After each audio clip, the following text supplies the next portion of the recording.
ধন্যবাদ সাবিয়া আপনাকে বক্তব্য রাখার জন্য। বইটা পড়ছি, এখনো পুরো পড়া হয়নি। আমার মনে হয় মানুষ নিজে হিস্টোরিয়ান, ওই জন্য খুব উত্তেজিত হয়ে এতক্ষণ অনেক কিছু বলল, কিন্তু আই ডু সিম্পাথাইজ উইথ মানুষ। কিন্তু আমার মনে হচ্ছে যে সাবিয়া যেটা আজকে বলতে চেয়েছেন সেটা হচ্ছে যে একটা ক্রিটিক্যাল রিডিং হ্যাবিট আমাদের, যেটা আমরা খুব একটা ইনকালকেট করি না, আমি যদি ঠিক বুঝে থাকি, যেটা ইতিহাস পড়ার ক্ষেত্রে বা সাহিত্য পড়ার ক্ষেত্রে যে কোনো পাঠের ক্ষেত্রে খুব জরুরি। আমার বইটা যতটুকু পড়েছি, কিছু কিছু এই কথা শুনতে শুনতে একটু দেখছিলাম যে আপনি শেষে কাশ্মীর নিয়ে আলোচনা করেছেন কথা বলতে গিয়ে। সেখানে কাশ্মীরের যে এখনকার পরিস্থিতি, সেটাও আগা সঈদ আলীর কবিতার কথা সেটা এসেছে। এবং ফয়েজ আহমেদ ফয়েজকেও রেফার করেছি আমি কোথাও কোথাও, রুহুজে বেখুদি এখন লিখছেন, আমি তাকেও রেফার করেছি। সেটা আমার খুব ভালো লাগছিল যে কিভাবে ওই পাস্ট এবং এখনকার যে কাশ্মীরের অবস্থা, এবং আপনি বলছেন যে এই যে মহিলারা এখন এরকম ফেক এনকাউন্টার হচ্ছে তাদের পুরুষদের, মানে তাদের স্বামীদের বা যাদেরকে ভালোবাসেন তাদেরকে পাচ্ছেন না, বা উইদাউট মানে লিভিং উইদাউট দেম, এই অভ্যেসটা কোথায় বহুদিনের, এই যে কন্টিনিউইটি, এটা কোথাও লিখেছেন। আমার দুটো জিনিস জানতে ইচ্ছে হচ্ছে। একটা হলো যে এই যে গুলবদনের কথা বললেন, যে উনি আকবরের এই যে মানুষ বললো যে ডিপ্লোম্যাটিক, আমি একটু অন্যভাবে বলছি যে আকবর বুঝেছিলেন যে এখানে একতরফা একটা হেজিমনিক রিলিজিয়ন এরকম করলে ঠিক হবে না, জায়গাটা এরকম নয়। এবং ট্রান্সলেশনের কথা এলো, আকবরও মহাভারত অনুবাদ করিয়েছিলেন পার্সিয়ান ভাষায়, দারাশিকও অনেক অনুবাদ করেছেন। আমার বইটা পড়তে পড়তে মনে হচ্ছিল যে জনার্দন গ্যানারির একটা বই আছে, the lost age of reason. আমার মনে হয় এই প্রজেক্টটার জন্য ওই বইটি খুব গুরুত্বপূর্ণ। ওখানে টাইম পিরিয়ডটা হচ্ছে 1450 to 1700।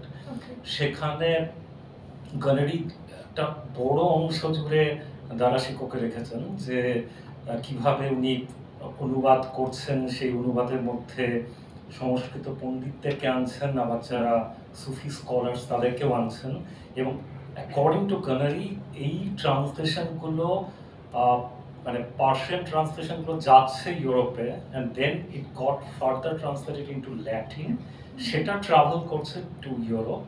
এবং যে কারণে আমরা দেখছি ড্রাইডেন লিখছে অরঞ্জেব বলে নাটকটি সেই সময়, একটা প্যারালালিজম। এবং ওনার বক্তব্য যে তারা যদি বেঁচে থাকতেন তাহলে হয়তো মানে এখানে উইলিয়াম জোন্সরা কলকাতায় এসে এশিয়াটিক সোসাইটি খুলে এই অনুবাদগুলো করার পর তারপর ইউরোপ জানছে, তার অনেক আগেই দারাশিক করে এই ট্রান্সলেশনের মধ্যে দিয়ে থ্রু দ্যাট ওখানে গেছে। এবং স্পিনোজা, ওখানে গানারি দেখাচ্ছেন যে Spinoza was also influenced by this translated text. তো এটা খুব ইন্টারেস্টিং একটা জায়গা। আমার এটা পড়তে পড়তে মনে হচ্ছিল যে এই যে লস্ট, আপনি যেটা বললেন যে কখনোই অন্ধকারে ছিল না, এবং যেটা আমরা বলছি যে এজ অফ রিজন, আবার যদি আমি প্যারালালটা টানি, যে ইংরেজি সাহিত্যে যেটাকে আমরা বলছি এজ অফ রিজন বা নিও ক্লাসিক্যাল পিরিয়ড, এখানেও ঠিক সেই একই রকম ভাবে সেই এজ অফ রিজন দেখাচ্ছেন গণের দারাশিকোর সময়। এবার কথা হচ্ছে যে এখানে গুলবদন কেন মনে হচ্ছে যে, আমি এটা জানতে ইচ্ছা হচ্ছে, আমি জানি না বলে জিজ্ঞেস করছি। আপনি এটা উল্লেখ করলেন যে আকবরের এই পলিসিটা তার পছন্দ হয়নি। এটা কি কারণ? মানে একদিকে উনি, ওনার মধ্যে একটা উদারতা দেখা যাচ্ছে, ওনার মধ্যে একটা সেলফ অ্যাসারশন আছে, আবার আরেকদিকে আকবরের রিলিজিয়াস পলিসিটা ওনার পছন্দ হচ্ছে না। সেটা কি কোথাও কিছু পেয়েছেন যে সেটা কি কোনো একটা কারণ? একটা রেফারেন্স উল্লেখ করতে পারি যেখানে গুলবদন তার বৃদ্ধ বয়সে হজে যাবেন, আকবরের কাছে অনুমতি চেয়ে অপেক্ষা করছেন।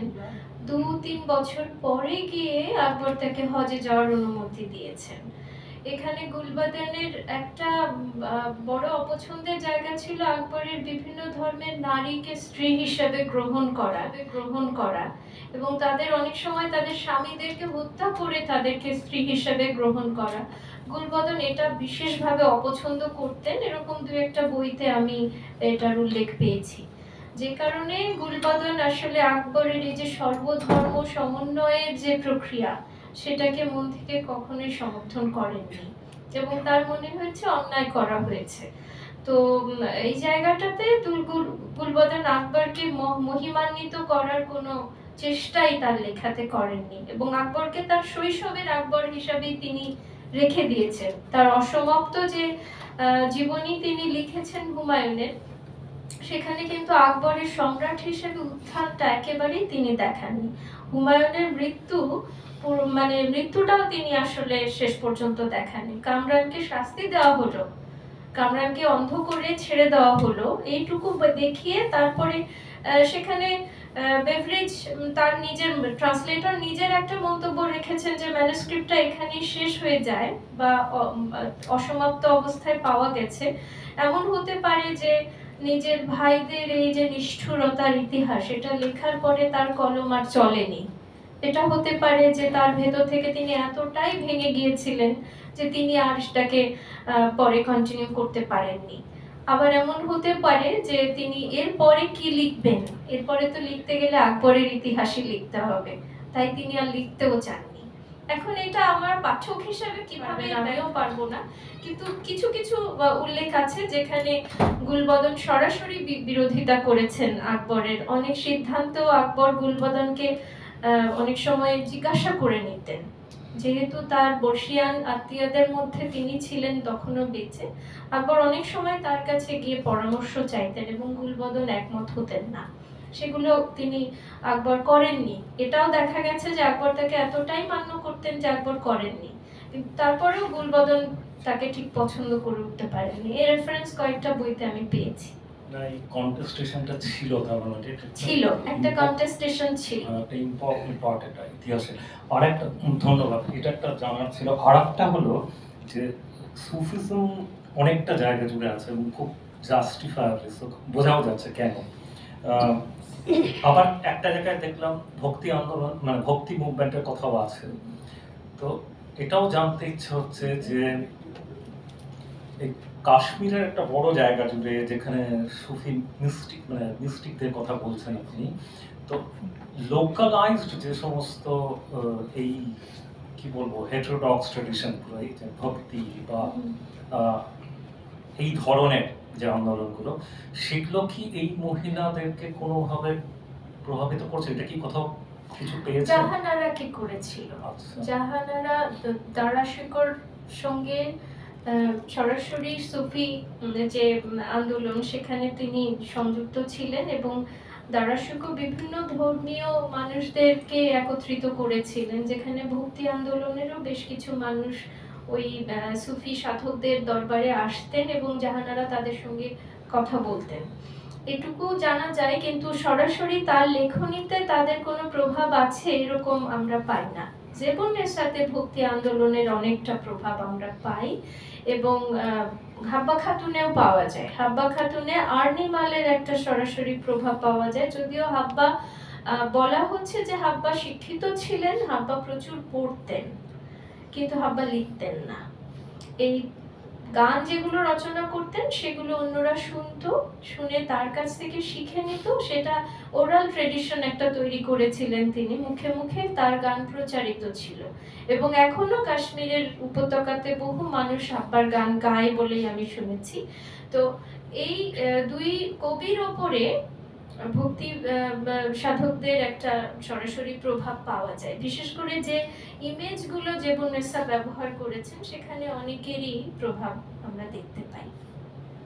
Thank you. আরো প্রশ্ন পরে জানা যাবে না, আমি ওই জন্যই আসলে দুঃখ প্রকাশ করেছি যে হয়তো আমার আর্নিমাল এবং মীরাবাইকে এদের সাথে সংযুক্ত করা দরকার ছিল, কিন্তু যেহেতু আমি একটা এভিয়ারি মেটাফোর ধরেছি যেটা মুসলিম শাসকদের এভিয়ারি হিসেবে আমি দেখছি, কারণ ওই সময় তো আসলে হিন্দু শাসক নেই, তাহলে আমি প্যানপটিকনটা কার ধরবো?